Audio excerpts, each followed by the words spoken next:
Following public outcry and immense concern on the need to have political order in Migori County, we, the residents of Migori County under the umbrella Migori County Residents Association, do hereby make the following appeals to our elected leaders and other public office holders. That the leaders to robustly undertake their roles and mandates as enshrined in the Constitution of our great Republic and all other relevant statutes, so that residents can fully realize the benefits for which they place the leaders in the respective offices. Specifically, arising concern from Wanjiku on the conduct of the elected leaders who have expressed democratic ambitions in vying for higher seats come 2027 general election, have been found to have abrogated their roles for which the residents voted them in pursuit for personal interest at the expense of the electorates within their areas of jurisdiction, thereby causing inadequate service delivery to the electorate as a result of the divided attention on the side of the said leaders. Consequently, the residents risk losing a lot in terms of service delivery in the affected wards and constituencies.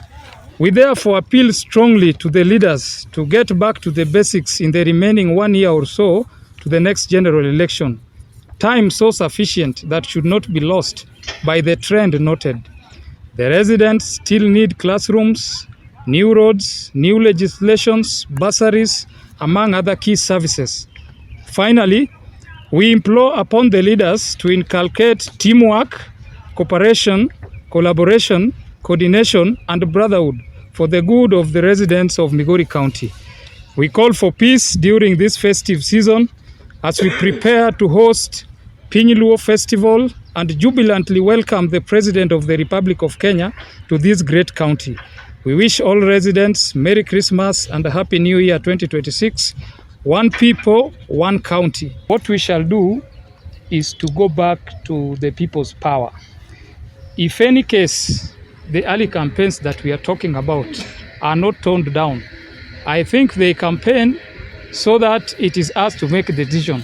But with the early campaigns, it will force us to make decisions such as, number one, we will mobilize and actually make all the residents aware through civic education that whatever is going on is not right, and it will be judgment towards them and will be against those who do such. And consequently, they may face the people at the ballot.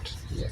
We haven't formally, but informally, we have through engagements. You can just tell us the full statement. We haven't formally done what? We have not formally written to them, as maybe, but we have listened through other organizations, talking to them, faith-based organizations have reached out to them, we are all aware, or other groups, other CBOs, and we see there is no change. That is why we have come up now as the residents, the last resort to sort out the matter. What we see not being well, in as much as it is their democratic right for those who have aspirations for higher offices, we see gaps in their pursuit of their ambitions, in the sense that you realize that the basic offices where they were elected, you find that they have attentions divided such that they don't maximize the service delivery. For example, you find that a case of bursary, you may find it that because of the ambition that a leader has, you will find it overstretching to other places that is not constitutionally allowed. So those are some of the nitty-gritties that we really don't want to appear, among many others, as we will be rolling out other media briefings in the course of the year or the month. Even to those who are not moving, we still want services, but it is conspicuous on those who have aspiration to higher offices. That is where there is bone of contention. We are not at all partisan. We treat all leaders equally, all elected leaders, as long as they are positive to what is necessary for the people.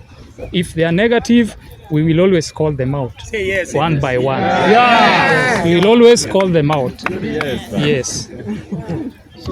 From where they should be used. If it's a ward rep would want to be an MP, he will be forced to share the resources of a particular ward to extensive of the other wards.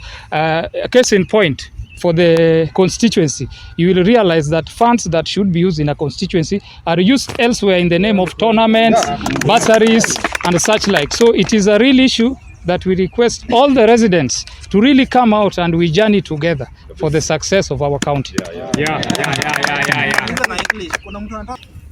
The message today we are passing here is very clear. It is one and only one clear message to our leaders. It is not yet time for politics. It is time for service delivery. We need their services. We don't need their politics. Ambitions can wait. The time that you are going to be given by the IBC to campaign, and we'll start campaign. These premature campaigns disrupt services to the people, and we don't like it. We urge them to refrain from it so that we focus on development first. Thank you.